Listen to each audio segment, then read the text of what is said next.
Hello students, मैं रूपाली हसनाले आज आप सभी को NCERT Sanskrit class 8th Ruchira भाग 3 के पाठ 7 का अभ्यास कार्य समझाने जा रही हूँ। प्रश्न नंबर 1 में हमें दिया गया है पाठे दत्तानाम पद्यानाम सस्वर वाचनम कुरुत। इसका मतलब होता है पाठ में दिए गए पद्यों का सस्वर वाचन करो। बच्चों, इस पाठ में जो ये पद्य दिए गए हैं इन पद्यों को स्वर के साथ पढ़ना है। ठीक है, तो प्रश्न नंबर 1 आप खुद करोगे। अब प्रश्न नंबर 2 देखिए। प्रश्न नंबर 2 में हमें दिया गया है प्रश्नानाम उत्तराणि एक पदेन लिखत। इसका मतलब होता है प्रश्नों के उत्तर एक पद के द्वारा लिखो। ये प्रश्न दिए गए हैं, इन प्रश्नों के उत्तर एक पद के द्वारा लिखना है। ठीक है, अब देखो यहाँ पर क में दिया गया है अहम वसुंधराम किम मन्ये, मतलब मैं पृथ्वी को क्या मानती हूँ। इसका उत्तर है कुटुंबम। कुटुंबम का मतलब होता है परिवार। मैं पृथ्वी को परिवार मानती हूँ। ख देखिए, मम सहजा प्रकृति का अस्ति, मतलब मेरा सहज स्वभाव क्या है। इसका उत्तर है मैत्री। मैत्री का मतलब होता है मित्रता। मेरा सहज स्वभाव मित्रता है। ग देखिए, अहम कस्मात् कठिना भारत जनता अस्मि, मतलब मैं किससे कठोर भारत की जनता हूँ। इसका उत्तर है कुलिशात। कुलिशात का मतलब होता है वज्र से। मैं वज्र से कठोर भारत की जनता हूँ। घ देखिए, अहम मित्रस्य चक्षुषाम किम पश्यन्ति भारत जनता अस्मि, मतलब मैं मित्र की आँखों से अर्थात दृष्टि से क्या देखती हुई भारत की जनता हूँ। इसका उत्तर है संसारम, मतलब संसार को। मैं मित्र की आँखों से संसार को देखती हुई भारत की जनता हूँ। ठीक है, अब प्रश्न नंबर 3 देखिए। प्रश्न नंबर 3 में हमें दिया गया है प्रश्नानाम उत्तराणि पूर्ण वाक्येन लिखत। इसका मतलब होता है प्रश्नों के उत्तर पूर्ण वाक्य के द्वारा लिखो। क देखिए, भारत जनता हम कहे परिपूता अस्मि, मतलब मैं भारत की जनता किससे पवित्र हूँ। बच्चों, आपकी बुक में यहाँ पर अस्मि की जगह अस्ति आया हुआ है। आप उसको अस्मि कर लीजिए, क्योंकि यहाँ पर अहम आया हुआ है। अहम के साथ हमेशा अस्मि आता है, इसी कारण से अस्ति की जगह अस्मि कर लीजिए। यदि यहाँ पर अहम नहीं लिखा होता तो अस्ति सही होता, परंतु यहाँ पर अहम लिखा हुआ है, इसी कारण से यहाँ पर अस्मि आएगा। ठीक है, इसका उत्तर है भारत जनता हम अध्यात्म सुधा तटिनी स्नानैः परिपूता अस्मि, मतलब मैं भारत की जनता अध्यात्म रूपी अमृतमयी नदी में स्नान से पवित्र हूँ। ख देखिए, समम जगत कथम मुग्धम अस्ति, मतलब सारा संसार कैसे मुग्ध है। इसका उत्तर है समम जगत भारत जनतायाः गीतैः नृत्यैः काव्यश्च मुग्धम अस्ति, मतलब सारा संसार भारत जनता के गीतों से, नृत्य से और काव्य से मुग्ध है। ग देखिए, अहम किम किम चिनोमि, मतलब मैं क्या क्या चुनती हूँ। इसका उत्तर है अहम प्रेयः श्रेयः च उभयम चिनोमि, मतलब मैं रुचिकर और कल्याणकारी दोनों को चुनती हूँ। घ देखिए, अहम कदा सदा दृश्ये, मतलब मैं कहाँ हमेशा देखी जाती हूँ। इसका उत्तर है अहम विश्वस्मिन् जगति सदा दृश्ये, मतलब मैं संपूर्ण विश्व में हमेशा देखी जाती हूँ। अब अंग देखिए, समम जगत कहे कहे मुग्धम अस्ति। इसका मतलब होता है सारा संसार किन किन से मुग्ध है। इसका उत्तर है समम जगत भारत जनतायाः गीतैः नृत्यैः काव्यश्च मुग्धम अस्ति, मतलब सारा संसार भारत जनता के गीतों से, नृत्य से और काव्य से मुग्ध है। बच्चों, ख और अंग इन दोनों के प्रश्न उत्तर समान हैं। अब प्रश्न नंबर 4 देखिए। प्रश्न नंबर 4 में हमें दिया गया है संधि विच्छेदम पूरयत। इसका मतलब होता है संधि विच्छेद को पूरा करो। क में दिया गया है विनयोपेता। हमें विनयोपेता की संधि विच्छेद करना है। अब सबसे पहले हमें ये पता होना चाहिए कि ये कौन सी संधि है। ये गुण स्वर संधि है। कैसे पता चला? इसका आसान तरीका बताती हूँ। जब भी आपको ओ की मात्रा या फिर ए की मात्रा दिख जाए तो समझना ये गुण स्वर संधि है। ठीक है। गुण स्वर संधि के नियम के अनुसार जब अ और उ आपस में मिलते हैं तब बनता है ओ। ठीक है। विनयोपेता की संधि विच्छेद करेंगे तो बनेगा विनय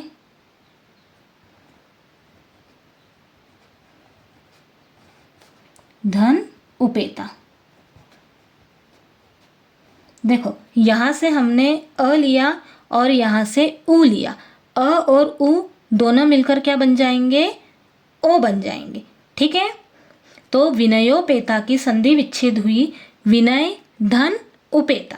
ठीक है। अब ख देखिए। ख में हमें दिया गया है कुसुमादपि। अब कुसुमादपि कौन सी संधि है? ये व्यंजन संधि है। कैसे पता चला?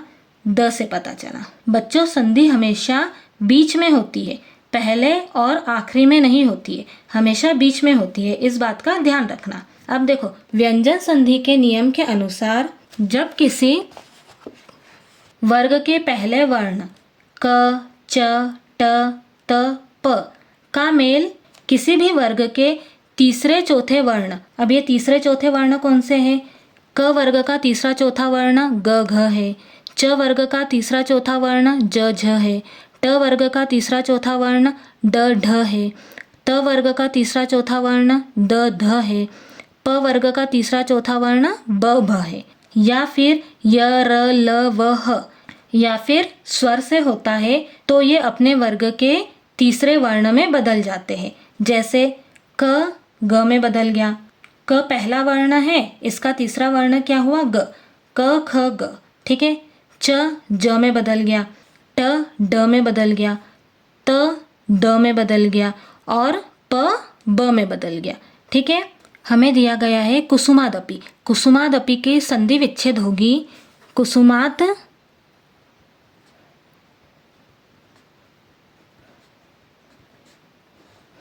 धन अपि।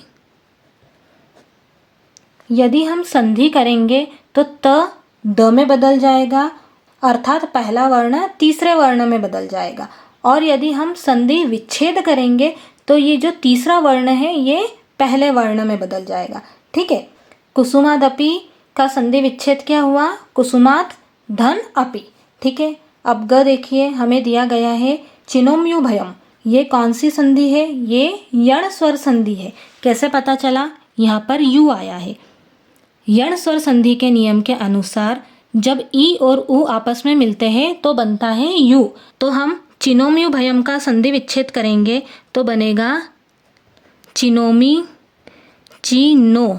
ये जो आधा म है इसमें ई की मात्रा जुड़ जाएगी, मतलब छोटे ई की मात्रा जुड़ जाएगी। तो हम यहाँ पर लिखेंगे चिनोमी धन उभयम। देखो, ई और उ आपस में मिलेंगे तो क्या बन जाएगा? यू। ठीक है। और ये जो आधा म ये हो गया, यहाँ पर आ गया।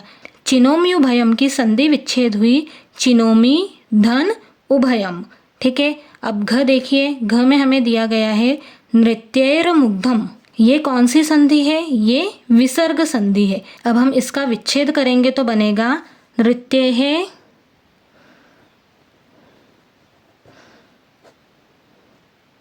धन मुग्धम।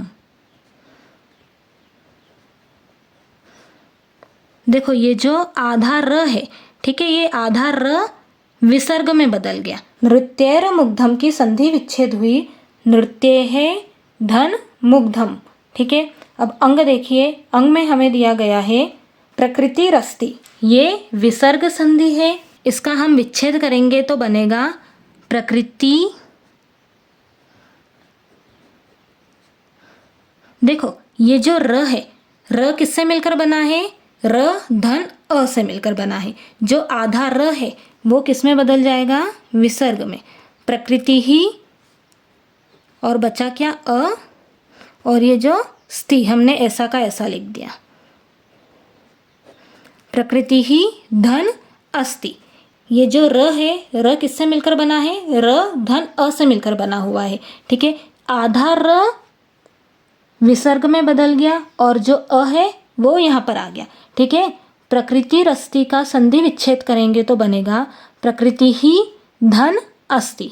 ठीक है, अब च में हमें दिया गया है लोक क्रीड़ा सक्ता। ये कौन सी संधि है? ये दीर्घ स्वर संधि है। कैसे पता चला? इसमें आ की मात्रा आई है। दीर्घ स्वर संधि के नियम के अनुसार जब आ और आ आपस में मिलते हैं तो बनता है आ। लोक क्रीड़ा सक्ता की संधि विच्छेद करेंगे तो बनेगा लोक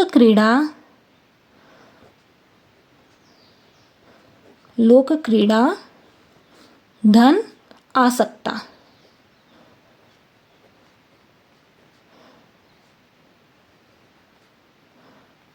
ठीक है, आ और आ मिलकर क्या बना? आ बना। लोक क्रीड़ा सक्ता का संधि विच्छेद हुआ लोक क्रीड़ा धन आसक्ता। ठीक, आया समझ में आप सभी को? अब हम प्रश्न नंबर 5 देखते हैं। प्रश्न नंबर 5 में हमें दिया गया है विशेषण विशेष्य पदानि मेलयत। इसका मतलब होता है विशेषण विशेष्य पदों को मिलाइए। यहाँ पर विशेषण पद दिए गए हैं और यहाँ पर विशेष्य पद दिए गए हैं। हमें इन दोनों को आपस में मिलाना है। अब हमें विशेषण पद में दिया गया है सुकुमारा। इसका विशेष्य पद होगा भारत जनता। सुकुमारा भारत जनता। सुकुमारा का मतलब होता है अत्यंत कोमल, भारत जनता का मतलब भारत की जनता। सहजा, सहजा का विशेष्य पद बनेगा प्रकृति। प्रकृति का मतलब होता है स्वभाव। सहजा का मतलब सहज, सहजा प्रकृति। अब दिया गया है विश्वस्मिन। विश्वस्मिन का विशेष्य पद होगा जगति। विश्वस्मिन जगति। जगति का मतलब होता है संसार में। विश्वस्मिन का मतलब संपूर्ण। अब समम। समम का मतलब होता है सारा। इसका विशेष्य पद बनेगा जगत। जगत का मतलब होता है संसार। अब हमें दिया गया है समस्ते। समस्ते का मतलब संपूर्ण। इसका विशेष्य पद बनेगा संसारे। संसारे मतलब संसार में। समस्ते संसारे। हमें प्रश्न नंबर 5 में विशेषण और विशेष्य पदों को आपस में मिलाना था। अब प्रश्न नंबर 6 देखिए। प्रश्न नंबर 6 में दिया गया है समानार्थकानि पदानि मेलयत। इसका मतलब होता है समानार्थी अर्थात समान अर्थ वाले पदों को मिलाइए। हमें दिया गया है जगति। जगति का समानार्थी पद होगा संसारे। इसका मतलब होता है संसार में। कुलिशात। कुलिशात का समानार्थी पद होता है वज्रात। वज्रात का मतलब होता है वज्र से और कुलिशात का मतलब भी होता है वज्र से। प्रकृति। प्रकृति का समानार्थी पद होगा स्वभावः। इसका मतलब होता है स्वभाव। चक्षुषा। चक्षुषा का समानार्थी पद होगा नेत्रेण, मतलब आँखों से। तटिनी। तटिनी का समानार्थी पद होगा नदी। वसुंधराम। वसुंधराम का समानार्थी पद होगा पृथ्वीम। वसुंधराम पृथ्वीम मतलब पृथ्वी को। ठीक है, अब प्रश्न नंबर 7 देखिए। प्रश्न नंबर 7 में हमें दिया गया है उचित कथनानां समक्षम आम अनुचित कथनानां समक्षम च न इति लिखत। इसका मतलब होता है उचित कथनों के सामने आम मतलब हाँ और अनुचित कथनों के सामने न ऐसा लिखो। मतलब जो सही कथन होगा उसके सामने आप लोगों को आम लिखना है और जो गलत कथन होगा उसके सामने न लिखना है। ठीक है, अब हमें क में दिया गया है अहम परिवारस्य चक्षुषा संसारम पश्यामि। मतलब मैं परिवार की आँखों से संसार को देखती हूँ। ये वाला कथन सही है या गलत है? सही है। बच्चों, आप लोग ये सोच रहे होंगे कि जो हमारा पद्य है उसमें तो मित्रस्य दिया गया है, मतलब भारत की जनता मित्र की आंखों से संसार को देखती है, और यहाँ पर परिवारस्य चक्षुषा दिया गया है। बच्चों, भारत की जनता मित्र की आंखों से संसार को देखती है और परिवार की आंखों से भी संसार को देखती है। ठीक है, इसी कारण से ये वाला कथन हमारा सही है, गलत नहीं है। ठीक है, तो हम यहाँ पर क्या लिखेंगे? आम लिखेंगे। ठीक है, अब ख देखिए, समम जगत मम काव्य है मुग्धमस्ति, मतलब सारा संसार मेरे काव्य से मुग्ध है। ये वाला कथन हमारा सही है, इसी कारण से हम यहाँ पर लिखेंगे आम। अब ग देखिए, अहम अविवेका भारत जनता अस्मि, मतलब मैं अविवेक वाली भारत की जनता हूँ। अविवेक का मतलब क्या होता है? जिसमें सोचने समझने की बुद्धि न हो, बुद्धिहीन। ठीक है, मैं बुद्धिहीन भारत की जनता हूँ। तो ये वाला कथन हमारा गलत है, क्योंकि पद्य में क्या लिखा हुआ था? मैं सुविवेक वाली भारत की जनता हूँ, मैं अच्छी बुद्धि वाली भारत की जनता हूँ। और इस कथन में क्या दिया गया है कि मैं बुद्धिहीन भारत की जनता हूँ। तो ये वाला कथन हमारा गलत है, तो हम लिखेंगे न। अब घ देखिए, अहम वसुंधराम कुटुंबम न मन्ये, मतलब मैं पृथ्वी को परिवार नहीं मानती हूँ। ये वाला कथन हमारा गलत है, क्योंकि पद्य में दिया गया है मैं पृथ्वी को परिवार मानती हूँ, और यहाँ पर दिया गया है कि मैं पृथ्वी को परिवार नहीं मानती हूँ। तो ये वाला कथन हमारा गलत है, तो हम लिखेंगे न। अब अंग में देखिए, अहम विज्ञान धना ज्ञान धना चास्मि, मतलब मैं विज्ञान रूपी धन वाली और ज्ञान रूपी धन वाली हूँ। तो ये वाला कथन हमारा सही है, तो हम यहाँ पर लिखेंगे आम। ठीक, आया समझ में? हमें प्रश्न नंबर 7 में क्या करना था? जो सही कथन था उसके सामने हमें आम लिखना था, और जो गलत कथन था उसके सामने हमें न लिखना था। ठीक है, इस प्रकार हमारा पाठ 7 का अर्थात सप्तमः पाठ का अभ्यास कार्य समाप्त होता है। आप लोगों को इस पाठ में कुछ भी प्रॉब्लम हो तो आप मुझे कमेंट बॉक्स में कमेंट करके बता सकते हैं, और यदि आप लोगों को मेरा पढ़ाया हुआ समझ में आया हो तो जल्दी से मेरे वीडियो को लाइक कीजिए और मेरे चैनल को सब्सक्राइब कीजिए। साथ ही साथ अपने फ्रेंड्स को भी ये वाला वीडियो ज़रूर शेयर कीजिए। Thank you.